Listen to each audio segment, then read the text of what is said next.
अनन्य निर्णय लेकर भारत की सूरत बदली है। कदम कदम पे जनता मोदी जी के साथ चली है। 8 साल में हमने असंभव को संभव कर डाला है। जब में उगे सूरज का देखो पश्चिम में भी उजाला। सूरज की बढ़ती तपिश, आबो हवा में घुलते जहरीले गैस, घटते जलस्तर, पिघलते ग्लेशियर और विलुप्त होते पशु पक्षी। जलवायु परिवर्तन से उपजे इस मंजर ने मानव जीवन के सामने एक गंभीर संकट के रूप में दस्तक दी है। पर्यावरण के लगातार बदलते मिजाज और इससे उत्पन्न परिस्थितियां संपूर्ण विश्व के लिए चिंता का विषय है। इन सब के बीच सतत विकास एक चुनौतीपूर्ण कार्य है, लेकिन भारत द्वारा पर्यावरण संरक्षण के साथ साथ सतत विकास की दिशा में उठाए गए कदम वैश्विक स्तर पर नई मिसाल पेश कर रहा है। प्रकृति और पर्यावरण के साथ सह अस्तित्व के अपने वर्षों पुराने मंत्र से प्रेरणा लेते हुए भारत आज देश में किए गए कार्यों की बदौलत जलवायु परिवर्तन और पर्यावरण के मुद्दे पर अपनी बुलंद आवाज से अंतर्राष्ट्रीय मंचों पर अगुवाई कर रहा है। बीते वर्ष ग्लासगो में जलवायु परिवर्तन के विषय पर आयोजित सम्मेलन में भारत का पक्ष मजबूती से रखते हुए प्रधानमंत्री नरेंद्र मोदी ने विश्व के सामने भारत की कार्य योजना कुछ इस रूप में रखी। मैं भारत की ओर से इस चुनौती से निपटने के लिए पंचामृत की सौगात देना चाहता हूं। पहला, भारत 2030 तक अपनी नॉन फोसिल एनर्जी कैपेसिटी को 500 गीगावाट तक पहुंचाएगा। दूसरा, भारत 2030 तक अपनी 50% एनर्जी रिक्वायरमेंट रिन्यूएबल एनर्जी से पूरी करेगा। तीसरा, भारत अब से लेकर 2030 तक के कुल प्रोजेक्टेड कार्बन एमिशन में 1 बिलियन टन की कमी करेगा। चौथा, 2030 तक भारत अपनी अर्थव्यवस्था की कार्बन इंटेंसिटी को 45% से भी कम करेगा। और पांचवा, वर्ष 2070 तक भारत नेट जीरो का लक्ष्य हासिल करेगा। दुनिया की 17% आबादी होने के बाद भी भारत का कार्बन उत्सर्जन में हिस्सा महज 4% है। इसके बावजूद बीते वर्षों में भारत द्वारा जलवायु परिवर्तन के मुद्दे पर उठाए गए कदमों ने सबका ध्यान खींचा है। भारत विश्व के उन चुनिंदा देशों में से एक है जिसने जलवायु परिवर्तन के खिलाफ अपनी तय प्रतिबद्धता को नियत समय से पहले पूरा कर लिया है। बीते दिनों भारत ने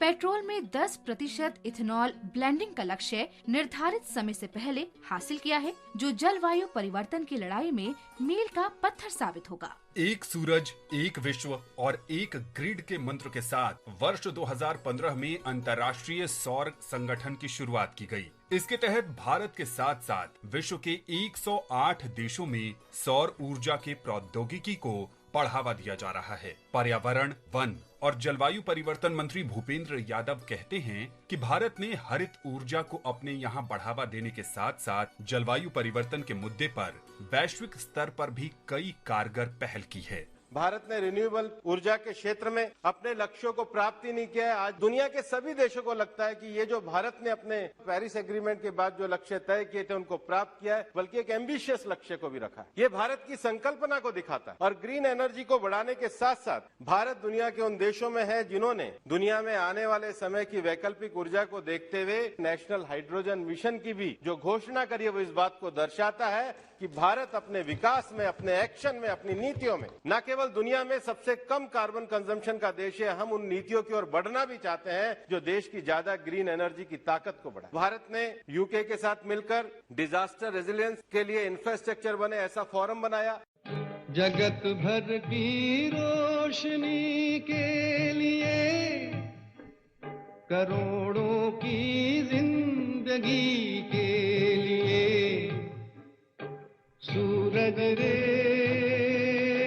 जलते रहना। नवीकरणीय ऊर्जा में भारी बढ़ोतरी से आज भारत इस क्षेत्र में विश्व का चौथा सबसे बड़ा देश बन गया है। बीते 8 सालों में देश के नवीकरणीय ऊर्जा क्षमता में 286% की वृद्धि हुई है। इस अवधि में सौर ऊर्जा क्षमता बढ़कर 46 गीगावाट हो गई है। अन्नदाताओं को ऊर्जादाता बनाने के लक्ष्य के साथ पीएम कुसुम यानी प्रधानमंत्री किसान ऊर्जा सुरक्षा एवं उत्थान योजना की शुरुआत की गई। सौर के माध्यम से 35 लाख से अधिक किसानों को ऊर्जा पहुंचाने के उद्देश्य से इस योजना के अंतर्गत सौर पंप लगाने के लिए सरकार किसानों को 50% तक की वित्तीय सहायता दे रही है। ऊर्जा एवं संसाधन संस्थान टेरी में सीनियर फेलो अजय शंकर इस योजना के लाभ को बताते हुए कहते हैं कि इससे किसानों की आय दोगुनी करने में मदद मिलेगी। एक उद्देश्य सरकार का रहा है कि किसानों की आमदनी उसको दुगनी की जाए, तो उस दिशा में ये एक बहुत महत्वपूर्ण कदम है और इसके और भी फायदे हैं। तो किसान अगर कुसुम के अंतर्गत एक सोलर पैनल और पंप लगाता है तो ये बिजली उसको मुफ्त में मिलती है, और जब ये बिजली उसके सिंचाई के लिए नहीं इस्तेमाल होगी तो ये बिजली फिर जो वितरण कंपनियां हैं वो खरीद लेंगी, तो किसान की आमदनी बढ़ेगी। और इसमें ये भी है कि किसान सोलर पंप के अलावा भी अगर अपनी बंजर जमीन या खाली जमीन या छत खलिहान पर सोलर पैनल लगाएं तो वो भी बिजली बिक सकती है और रोजगार भी मिलेगा। इस योजना का लाभ देश के विभिन्न भागों के किसान उठा रहे हैं। इस बारे में छत्तीसगढ़ के किसान बताते हैं। मैं हरिराम छत्तीसगढ़ जांजगीर चांपा जिला कुसमुंदा गांव के रहने वाला हूँ। मोर घर में सरकार द्वारा सोलर पंप लगे ही, ओकर तहत मैं सिंचाई के काम ला सब्जी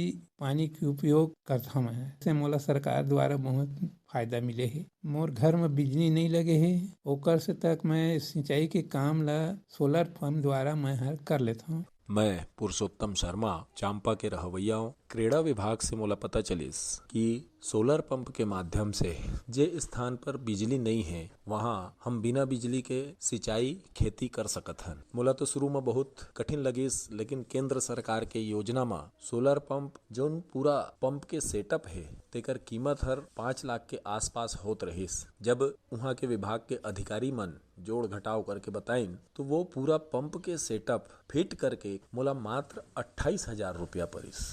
1 हफ्ता के भीतर में मोर खेत में पंप लग गए और पानी निकल गए। 7 एकड़ के वो खेती है, उमा पानी के माध्यम से 24 घंटा पानी निकलत रहते और बहुत अच्छा उमा हमन अभी खेती करत हन। साग सब्जी भी लगते, गेहूँ भी चना भी। सरकार द्वारा ग्रीन हाइड्रोजन ईंधन को बढ़ावा देने के लिए राष्ट्रीय हाइड्रोजन मिशन की शुरुआत की गई। इसके तहत वर्ष 2030 तक 5 मिलियन टन ग्रीन हाइड्रोजन ईंधन के उत्पादन का लक्ष्य रखा गया। इलेक्ट्रॉनिक वाहनों को दिए जा रहे प्रोत्साहन का ही नतीजा है कि इस वर्ष मार्च महीने तक देश में 11 लाख इलेक्ट्रिक वाहन का पंजीकरण हो चुका है। बैटरी स्वैपिंग पॉलिसी के माध्यम से देश में 4,500 चार्जिंग स्टेशन लगाने को मंजूरी दी गई। लोगों को सस्ते LED बल्ब उपलब्ध कराने के उद्देश्य से उजाला योजना ने करोड़ों घरों को रोशन करने के साथ साथ ऊर्जा बचत में बड़ी भूमिका निभाई है। इससे भारत में प्रति वर्ष 3 crore 86 lakh ton carbon dioxide उत्सर्जन कम करने में मदद मिली है। आज भारत दुनिया में LED बल्ब का सबसे बड़ा बाजार है। इस योजना के लाभार्थी ने इस बारे में बताया। मेरा नाम कंचन है, मैं कैंप 1 भिलाई जिला दुर्ग में रहती हूँ। उजाला योजना के तहत मुझे किफायती दर पर LED बल्ब मिले और जब मैंने इन बल्बों को अपने पुराने बल्बों से रिप्लेस किया तो मैंने पाया कि मेरा बिजली बिल पहले के मुकाबले काफी कम आने लगा है, जिससे मेरा मासिक बजट पर भी काफी अच्छा असर हुआ है और मेरी सेविंग्स भी बढ़ने लग गई है। केंद्र की यह योजना मेरे लिए तो बहुत लाभकारी सिद्ध हुई। मेरा नाम चंद्रपाल जायसवाल है, मैं सुपेला भिलाई जिला दुर्ग छत्तीसगढ़ राज्य का निवासी हूँ। उजाला योजना के तहत मैंने कम कीमत पर LED बल्ब लिए और जब उन्हें अपने घर में इस्तेमाल करना शुरू किया तब मैंने महसूस किया कि मेरे यहाँ की बिजली की खपत कम हो गई है। देश में जल और नदियों के संरक्षण के लिए कई कारगर कदम उठाए गए हैं। गंगा को निर्मल और अविरल करने के लक्ष्य के साथ नमामि गंगे मिशन की शुरुआत एक अनूठी पहल है। इसके अंतर्गत इस वर्ष मार्च तक 30,000 करोड़ रुपए से अधिक की लागत वाली 366 परियोजनाओं को मंजूरी दी गई। इनमें से लगभग 200 परियोजनाएं पूरी हो चुकी हैं। केंद्रीय जल शक्ति मंत्री गजेंद्र सिंह शेखावत नमामि गंगे के तहत किए जा रहे कार्यों के विषय में बताते हुए कहते हैं कि गंगा की अविरलता बनाए रखने के लिए किया जा रहा कार्य विश्व स्तर पर एक मिसाल है।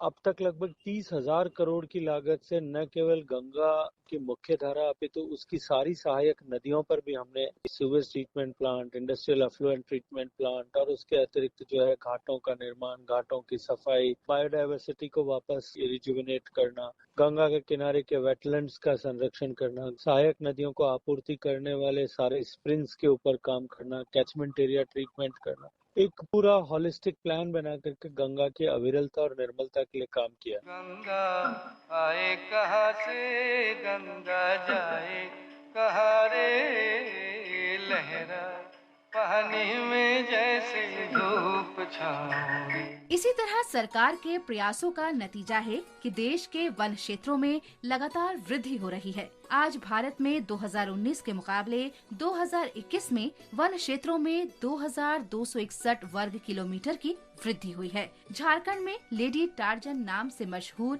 और पद्मश्री पुरस्कार से सम्मानित जमुना टुड्डू ने सरकार के कार्यों की सराहना की। मैं जंगल बचाने के लिए ही काम करती हूँ। पहले जो भी जंगल था, लेकिन आज का दिन में जंगल अच्छा हुआ है। सरकार का साथ साथ में हर गांव में लोगों को जागृत करने का मैं भी काम कर रही हूँ। सरकार ने जो भी काम किया है, जो भी जंगल के लिए काम कर रहा है, वो बहुत अच्छा बात है। अच्छा काम कर रहे हैं। पहले की तरह आज जंगल बहुत घना है। जंगल अगर रहेगा तो जंगल में जानवर भी रहेंगे, अगर जंगल ही नहीं रहेगा तो जानवर कहाँ रहेंगे। इसलिए जंगल है तो बढ़ रहे हैं। हाँ, पिछले साल की तुलना में आज का दिन में जंगल बहुत घना हुआ है।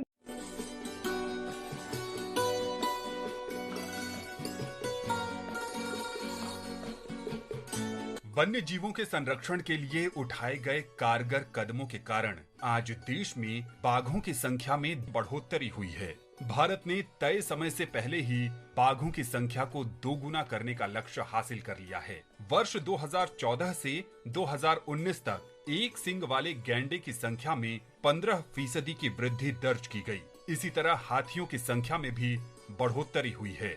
पद्मश्री से सम्मानित पर्यावरणविद श्याम सुंदर पालीवाल ने जंगल और जानवरों की संख्या में वृद्धि पर सरकार के कदमों की सराहना की। ये सरकार इस क्षेत्र में बहुत सकारात्मक काम कर रही है और विशेषकर मोदी जी ने जो नारा दिया है बेटी पानी पेड़, इसको लेकर ग्रामीण क्षेत्र में सरपंच, मनरेगा, वाटरशेड और इस तरह के कामों को लेकर बड़े जबरदस्त उत्साह के साथ काम कर रहे हैं। सरकार इन कामों में सहयोग कर रही है, जिससे गाँवों में और शहरों में पर्यावरण क्षेत्र में बढ़ोतरी हुई है। साथ साथ वन्य जीवों में भी बढ़ोतरी हो रही है। जैसे टाइगर बढ़े हैं, लेपर्ड बढ़े हैं, लेपर्ड सफारियां शुरू हुई है। गाँव और शहरों में भी बड़ी संख्या में पर्यावरण के क्षेत्र में हम लोग ऊपर आए हैं। अब गाँवों में जनसंख्या के आधार पर पेड़ लगने शुरू हो गए। एक गांव की जनसंख्या अगर 5000 है तो 5000 पेड़ प्रति वर्ष लगेंगे। ये प्रयोग हम लोगों ने किया है। मोदी जी का संदेश था कि घर में बेटी का जन्म हो और पेड़ लगा दीजिए। इसका बड़ा प्रभाव स्थानीय जनता पर और वहाँ के जनप्रतिनिधियों पर पड़ा है, जिससे प्रकृति के प्रति लोगों का रुझान बढ़ा है और प्रकृति के आधारित रोजगार कैसे बढ़े, इस पर भी लोग काम कर रहे हैं। बड़ी संख्या में बांस के आधारित उद्योग शुरू हुए, आंवले से आधारित उद्योग लगने शुरू हुए। गाँव में पहले पानी की समस्या होती थी, आज टैंकरों से पानी जा सकता है। हर गाँव में बिजली पहुँच गई है पाइपलाइन से।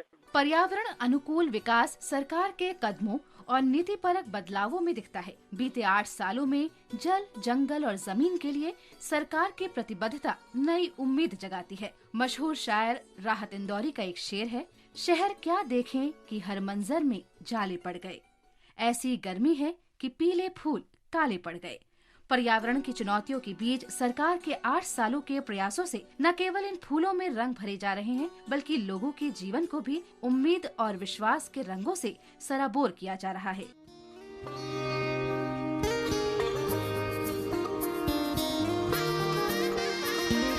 जन जन ने निर्णय लेकर भारत की सूरत बदली है। कदम कदम पे जनता मोदी जी के साथ चली है। 8 साल में हमने संभव को संभव कर डाला है। जब में उगे सूरज का देखो पश्चिम में भी उजाला है। रात गई अब दिन आए,